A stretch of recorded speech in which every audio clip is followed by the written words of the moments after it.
آج سے 1400 سال پہلے عربی زبان سمجھنے والے کرسچن نے سنا پہلی بار سننے کے بعد دل کانپنے لگے، رونگٹے کھڑے ہو گئے، بدن کے بال کھڑے ہو گئے، آنکھوں میں آنسو آ گئے۔ بڑا بادشاہ تک رویا ہے پہلی بار 1 آیت 2 آیت 3 آیت سن کر۔ کلام پاک کے اندر اسی کا ذکر اللہ تعالیٰ نے فرمایا کیا؟ وَإِذَا سَمِعُوا مَا أُنزِلَ إِلَى الرَّسُولِ، یہ ہمارے نصارہ اور کرسچن بندے جو عربی زبان سمجھتے ہیں، عربی زبان سمجھنے والے کلام پاک کی آیتوں کو جب یہ سنتے ہیں، وہ کلام پاک، جس کلام پاک کو میں نے اپنے آخری نبی پر نازل کیا، جی تو قرآن ہمارے اوپر جو نازل ہوا ہے اس پر ہم لوگوں کو خوشی ہے؟ آپ لوگ بولیے بھائی، میری زبان سمجھ رہے ہیں؟ قرآن نازل ہوا ہے تو خوشی ہے؟ الحمدللہ پڑھیں گے؟ ایک بار بولیے الحمدللہ۔ فرض نماز کے بعد کئی مرتبہ الحمدللہ بولتے ہیں؟ 33 مرتبہ۔ کھانا کھاتے وقت کھانے تک الحمدللہ۔ صبح کو اٹھنے کے بعد 1 مرتبہ الحمدللہ۔ الحمدللہ کئی بار کتنی دیر دوسرے تمام کاموں میں ایک دم متعین ہے، لیکن قرآن کو جب اللہ رب العالمین نے نازل فرمایا، اتنا بڑا احسان کیا، اتنا بڑا احسان کیا، کہا رب العالمین نے کہ وہ میرے بندے، تم میرے کلام کو پانے کے بعد صبح اور شام نہیں، دوپہر اور رات نہیں، جمعہ اور جمعرات نہیں، پوری زندگی مرتے دم تک جب جب قرآن تمہارے یاد میں آئے تم الحمدللہ پڑھو۔ اب کتنی بار پڑھنا ہے؟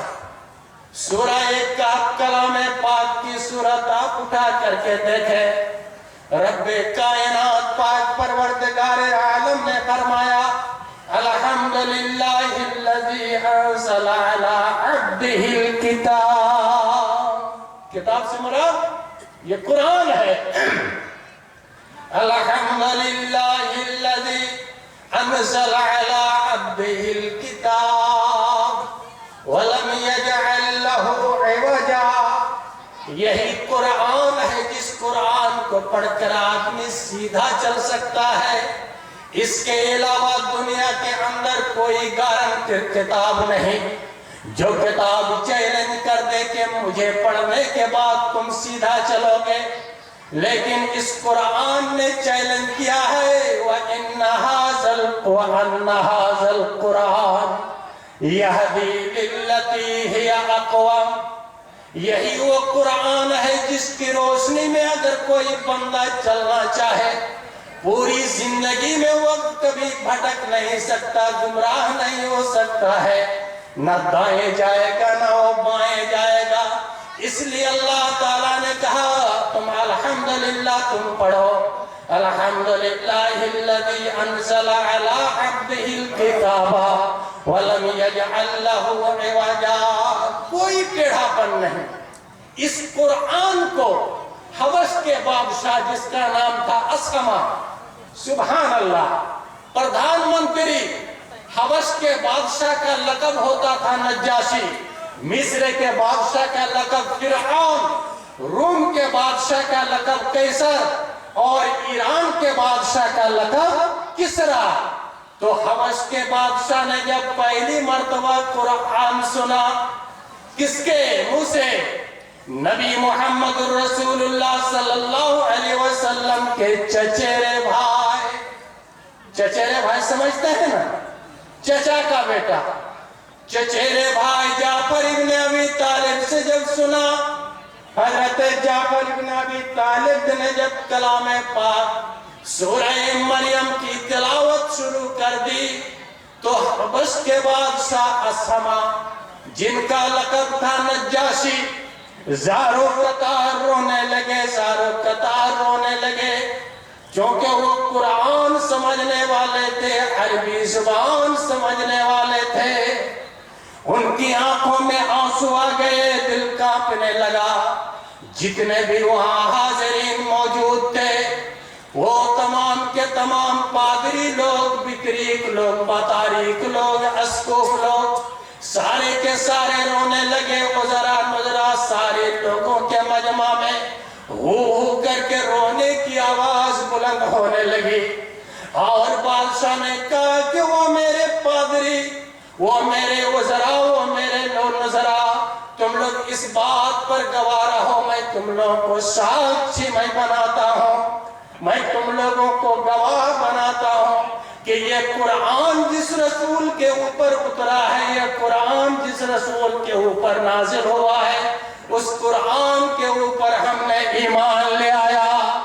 جتنے بھی لوگ وہاں موجود تھے، ان لوگوں نے بھی کہا کہ وہ بادشاہ وقت صرف آپ ایمان لانے سے نہیں ہوگا، ہم لوگ بھی مومن ہو گئے۔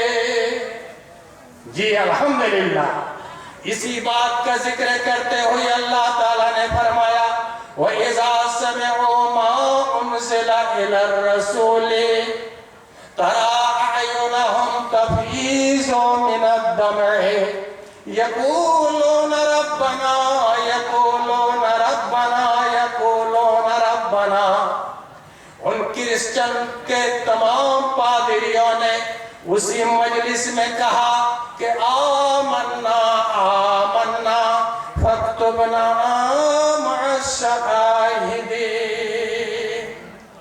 اے اللہ تو ہم لوگ کا بھی نام لکھ دے ابو بکر کے ساتھ، ہمارا نام لکھ دے عمر کے ساتھ، بلال کے ساتھ، ابو ہریرہ کے ساتھ، عبادہ ابن صامت کے ساتھ، سعد ابن ابی وقاص کے ساتھ۔ لیکن آج ہمارا ایمان کتنا کمزور ہے، کتنا کمزور ایمان۔ اگر کہا جائے کہ اس وقت کی عورت کا ایمان اور اس وقت کے مرد کا ایمان دونوں اگر وزن کیا جائے تو اس وقت کی عورت کا ایمان مضبوط تھا، لیکن ہمارا ایمان اتنا مضبوط نہیں ہے۔ ایک نوجوان لڑکی، 25 سال کی لڑکی، مکہ میں صرف مان لیجئے نور الہدیٰ مدرسہ میں 15 دن پڑھ کر کے آئی تھی۔ کئی دن؟ 15 دن، زیادہ نہیں۔ پڑھانے والے ٹیچر کون؟ جناب محمد الرسول اللہ صلی اللہ علیہ وسلم۔ 15 سے 20 دن پڑھ کر کے آئی ہے۔ ابو جہل کو معلوم ہوا کہ یہ لڑکی تو محمد کے مدرسہ میں جا کر کے پڑھ رہی ہے، نور الہدیٰ میں پڑھ رہی ہے اور قرآن پڑھتی ہے، لاؤ شیطانہ کو لے کر کے آؤ۔ لڑکی کو سامنے حاضر کیا گیا۔ جی سیرت نگاروں نے لکھا ہے، سیرت لکھنے والوں نے لکھا ہے، سامنے جب اس لڑکی کو کھڑا کیا گیا، لڑکی کھڑی ہے، ابو جہل نے دھمکی دی۔ ابو جہل نے کہا کہ اے لڑکی تمہارا نام کیا ہے؟ لڑکی نے کہا میرا نام زنیرہ۔ یاد رکھیے کیا نام؟ زنیرہ۔ ابو جہل شیطان ملعون مردود نے کہا کہ وہ زنیرہ سننے میں آیا ہے کہ تم محمد کے مدرسہ میں جا کر کے پڑھتی ہو، 10 دن 15 دن سے تم آنا جانا کرتی ہو، ان سے تعلیم لیتی ہو۔ زنیرہ نے کہا کہ جو کچھ ابو جہل میں تم نے سنا ہے بالکل سچ ہے۔ کہا کہ چھوڑ دو، چھوڑ دو نہیں تو تمہاری گردن جائے گی۔ زنیرہ نے کیا کہا تھا کہ اے ابو جہل میں نے قرآن پڑھا ہے، دوسرا کچھ نہیں پڑھا ہے۔ کیا کہا؟ میں نے قرآن پڑھا ہے، میں نے دوسرا کچھ نہیں پڑھا ہے۔ اگر تم میری گردن کیا، پیر کے ناخن سے لے کر سر کے بال تک ریزہ ریزہ دھول دھول اگر تم کر دو، ذرہ ذرہ برابر کر دو، ذرہ ذرہ بنا دو، بالو کی طرح، ریت کی طرح، دھول کی طرح اگر اڑا دو تو مجھے پرواہ نہیں، مجھ کو خوشی ہوگی کہ میں نے قرآن پڑھا ہے۔ اس کے بعد آئیے جو قابل غور مسئلہ ہے، اس وقت کیا کہا؟ ابو جہل نے کہا کہ ایک کام کرو، اتنا بڑا ایک ہاتھ کا ایک لوہا گرم کر کے لے آؤ۔ اس قسم کا رڈ اور لوہا گرم کر کے لایا گیا۔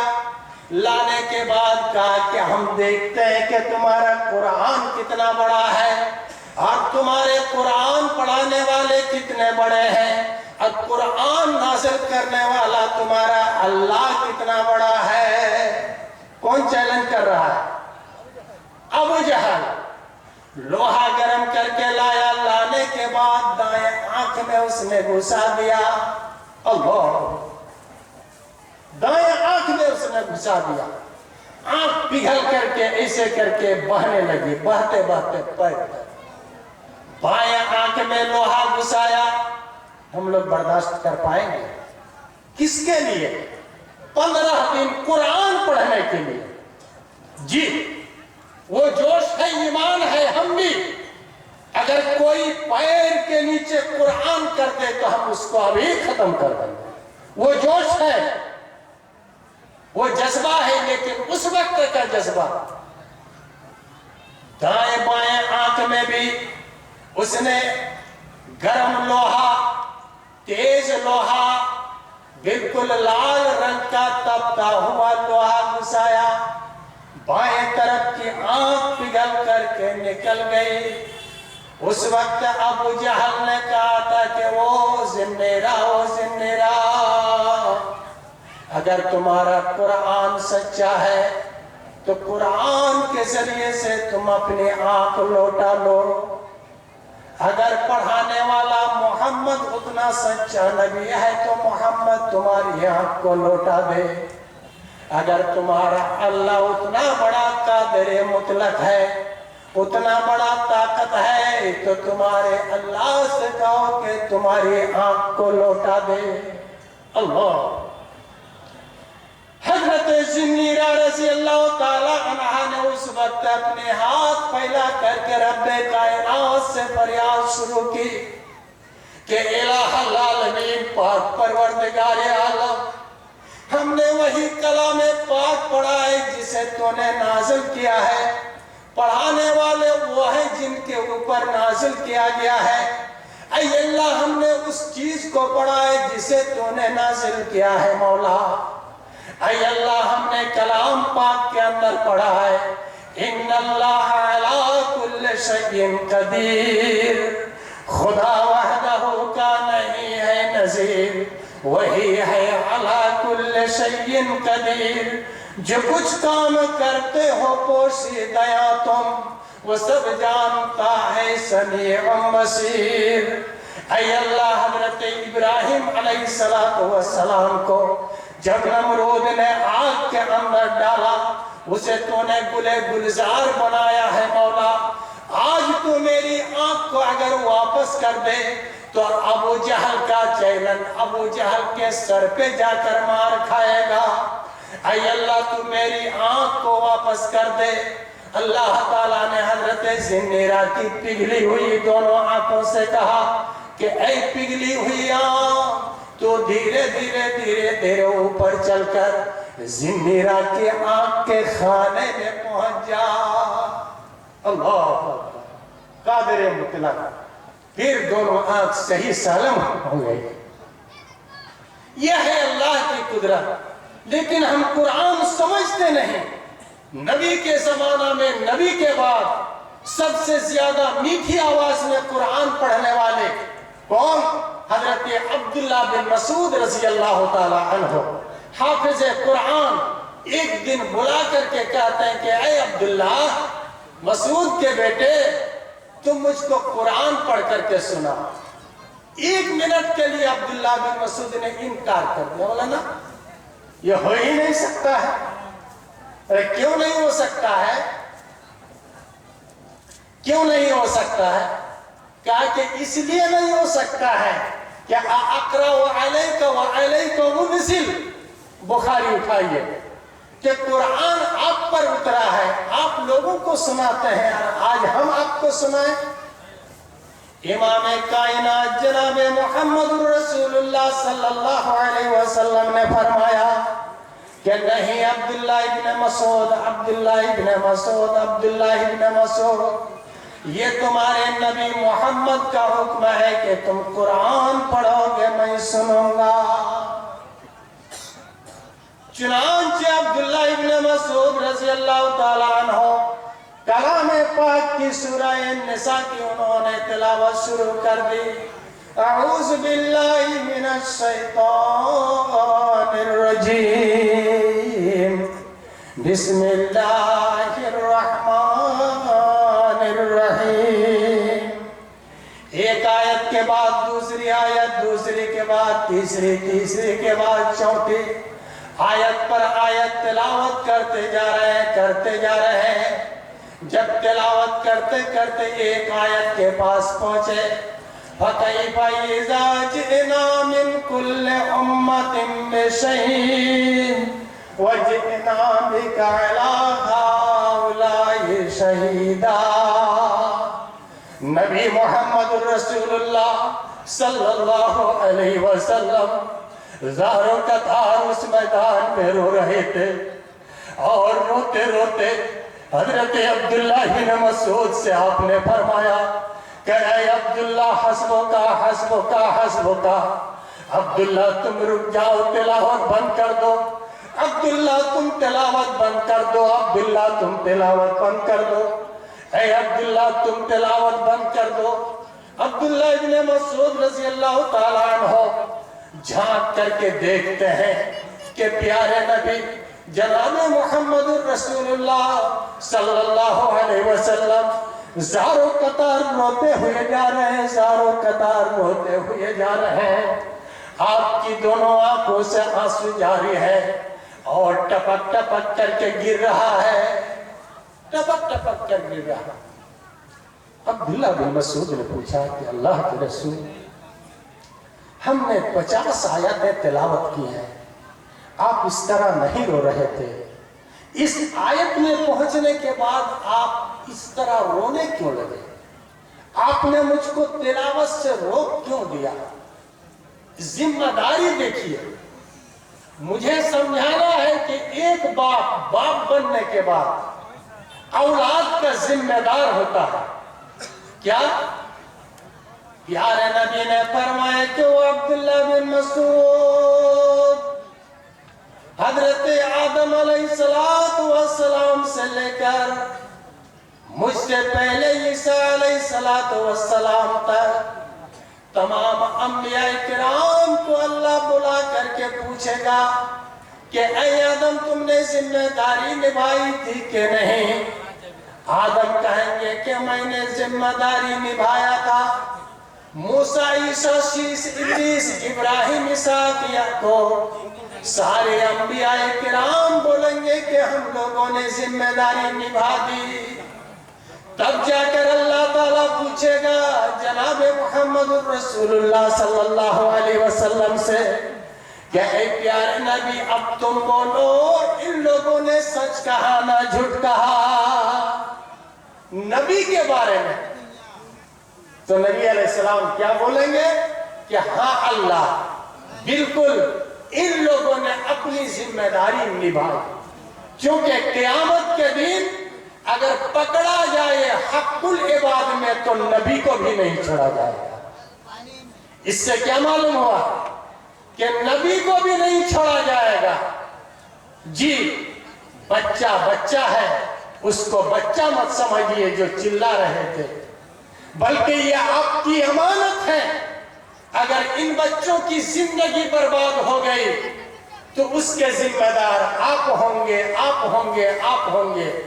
اس لیے شاعر نے کہا ہے گلزار جہاں میں آئی خزاں، یہ جو موسم آئے گا کچھ دن کے بعد، جب ہوا چلے گی تو درخت کا پتا جھڑ کے ختم ہو جاتا ہے، پھر اس کے بعد کیا پتا آتا ہے؟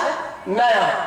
تو شاعر نے کہا کہ جھڑنے والے پتے کا افسوس مت کرو، ابھی ہمارے بھائی اگر ان کے بارے میں ہم کو اتنا افسوس نہیں، لیکن بچہ کے گود میں جو ایک بچہ ہے اس کے بارے میں زیادہ افسوس ہونا چاہیے۔ یہ خشک پتا اس کے بارے میں افسوس مت کرو، وہ جھڑ کے گر جائے گا۔